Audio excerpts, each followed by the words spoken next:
The question is that this bill be now read a second time, and I call the honourable member for Wright.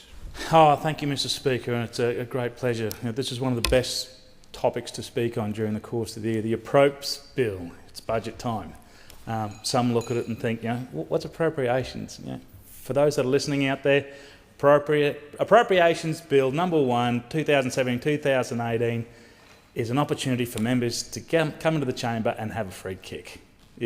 You can go hard, and I'm going to go hard, Mr. Speaker, because absolutely, and I want to acknowledge the honourable member from Tasmania, the seat of Lyons, for his heartfelt contribution.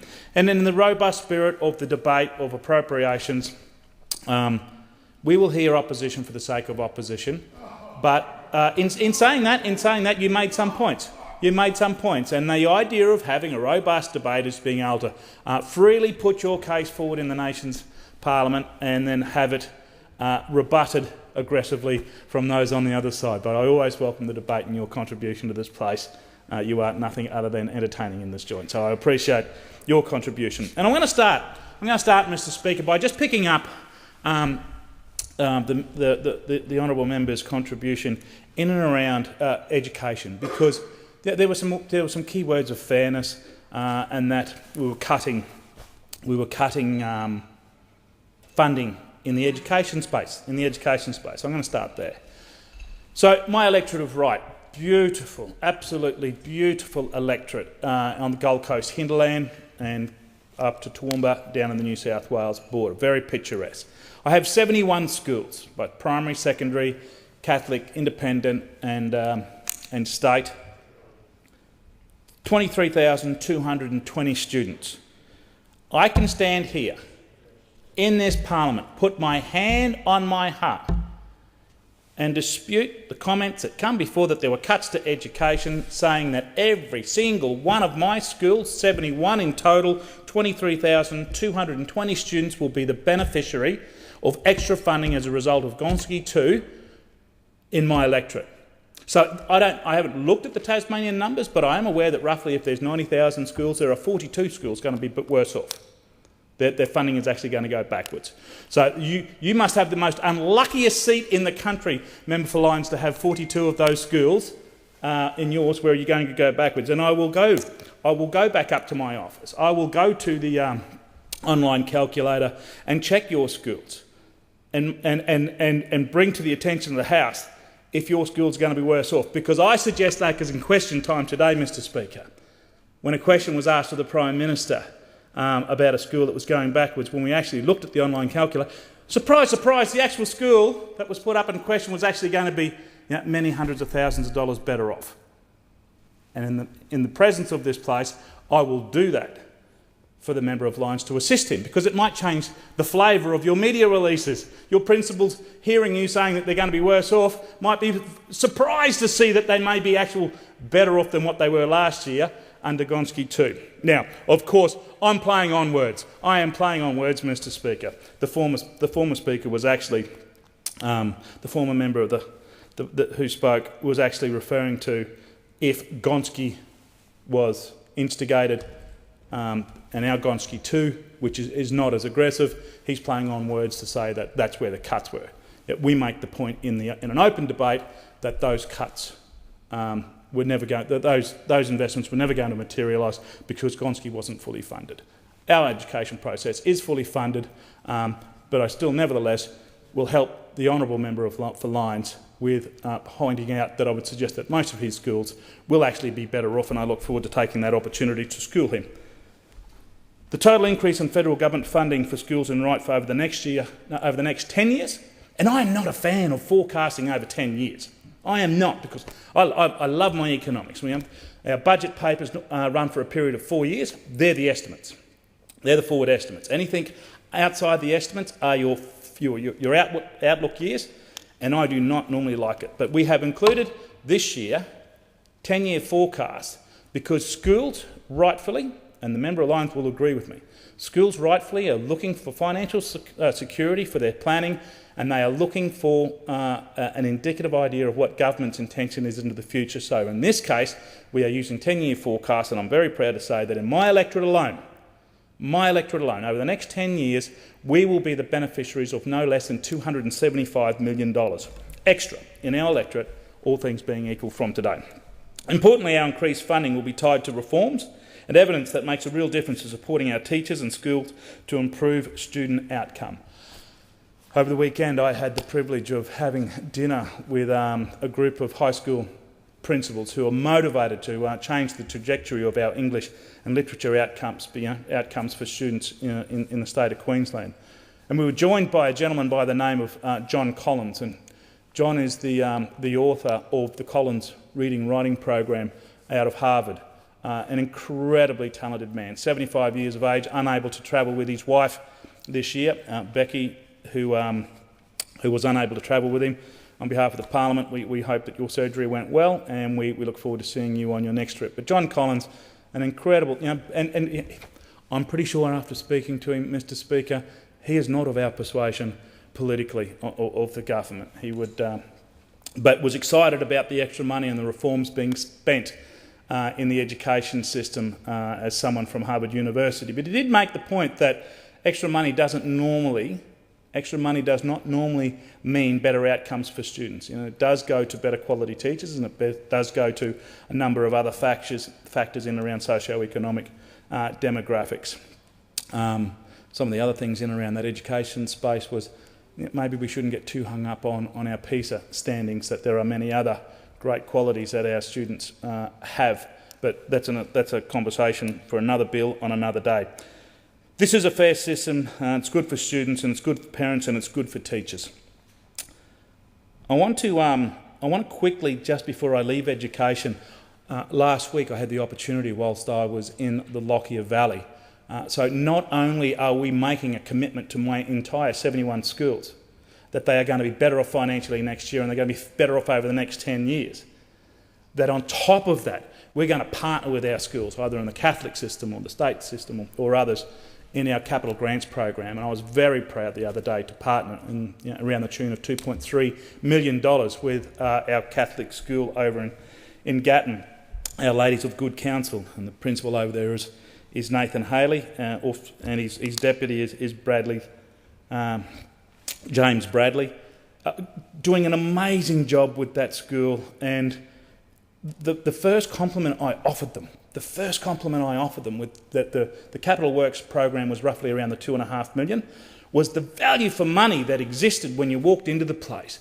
I remember back when we were doing comparative analysis against value for money, where I saw similar types of capital expenditure being spent in the education revolution world under a former government, where $2.5 million would basically get you a lean-to and a tuck shop, to now having... but there was so the interjection then from the honourable member for Perth alluded to the stimulatory effect of the education for the revolution of education, and it did have some stimulatory effects. Could it have been better? Well, again, that's a debate for another day, and so I acknowledge the member's contribution or interjection. I'm going to leave education. I'm going to roll into the member for Lyons. Also spoke about some of the Medicare situation, and when I said to you wholeheartedly that I do enjoy your contributions in this place, I was interested to learn that you mentioned that you're 73% on Medicare bulk billing take up, 74%. We're far more fortunate in my electorate of White. We've already seen a record number of Australians in right accessing vital Medicare services. In the last financial year, there were just under 1 million, so 923,298 GP services bulk billed in the electorate, and I'm up around the 90.9 financial year statistics. So I wouldn't suggest that the system's broke, because it works for me. And I'm quite happy to have a chat with you as to they are perplexing figures that you have, and whether or not it's an ageing demographic or not. This budget provides $1.2 billion to provide cheaper access to vital medicines, Mr. Speaker. We go in, we've seen extra drugs being put on the pharmaceutical benefits scheme that go to helping some of my sufferers in the electorate with heart disease, pulmonary fibrosis and schizophrenia, and severe asthmatics. In this budget, we see further strengthening our support for mental health and suicide prevention packages in and around that $170,000. Probably not a big significant number in the overall budget. For me, I'm always going to draw a line to someone, to reaching out and helping organisations in and around that suicide space, in particular if it's saving some of our younger lives. Australians living in regional and rural areas will now have significant improvement access to psychologists under our new $9.1 million telehealth incentives to roll out this year. And all the way dotted through some of the speakers on the other side of the House, they said that this budget was unfair. And for you that are listening in tonight through our broadcasting capabilities, if you think spending more money in schools, if you think more money into expanding vital medicines, if you think more money into prevention of suicides, if you think more money into telehealth facilities, if you think more money looking after our veterans of my electorate 1,569 is unfair, well, I will then have the debate with you on what you perceive fairness to be, because I'm telling you that this is fair and it goes to the people that need it. You will have the opportunity, as those that sit on the other side of the House, to come in and vote against all these measures if you wish. Vote against them. Because as you come in here with rightfully so, your lines saying that it's unfair, I will come in and defend the government's position that this is fair. It is right because it goes to the heart of addressing those poor, those vulnerable in my electorate that need the representation, and I was elected by my people to come to this place and defend their rights. In my maiden speech, I spoke of representing the voice of the silent majority. And we hear the minority groups. We hear the minority groups. But I will come and defend this through the Appropriations Bill because I believe it is a fair budget. We're creating a fund to help train Australian apprentices in key trades and skills to get more young Australians to work and help them in business. This extra investment will help approximately 1,700 local young Australians aged between 15 and 24. For jobs or for looking for work and right. Some of those on the other side saying helping people get an apprenticeship is unfair. That's your prerogative. Agriculture is a key local industry in my electorate. It's my single biggest contributor to GDP in the electorate. This budget goes to helping those. The government is committed to establishing a regional investment corporation to stream the delivery of up to $4 billion in concessional loans, which will benefit our local producers. And our local producers were on show more recently in Adelaide, where I went down to their Ausveg gala dinner on the weekend, where we saw some of my local growers. And I want to take the opportunity to acknowledge Queensland's and Lockyer Valley from Gatton, Anthony Stats, named Vegetable Industry Grower of the Year. A great Queenslander, a member of constituent of mine in Wright.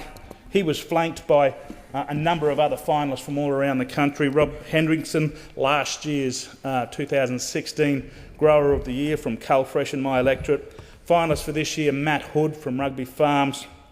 And of course, Sharon Windoff making some incredible inroads for the sector in and around the work that we do and making sure that we can put food on the table for Australians. Local dairy farmers will benefit from a $2 million investment in creating a commodity price index to help with planning and decision making, and an $8.3 million will be invested in the livestock export industry to develop more efficient and effective insurance systems for local exporters. Mr Speaker, we're going to spend some money in childcare to make sure that those mums and dads that are out working trying to make ends meet, when they put their children into childcare, there used to be a $7,500 cap that government would maximise 50% rebate with. If you've got even in a household under $185,000 annual income now, which is the vast majority of my electorate, Mr Speaker, we're going to take that cap away again. So those on the other side, if you think this is an unfair budget, come into this House and vote against it. But I will debate the merits of this budget. It is a budget that is designed to help those that are vulnerable. It is a budget that is designed for jobs and growth.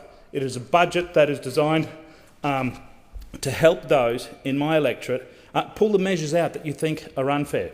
Absolutely. That is the hustle and bustle of this place. But I know the organisations that are going to be beneficiary from this bill. I thank the member for Wright.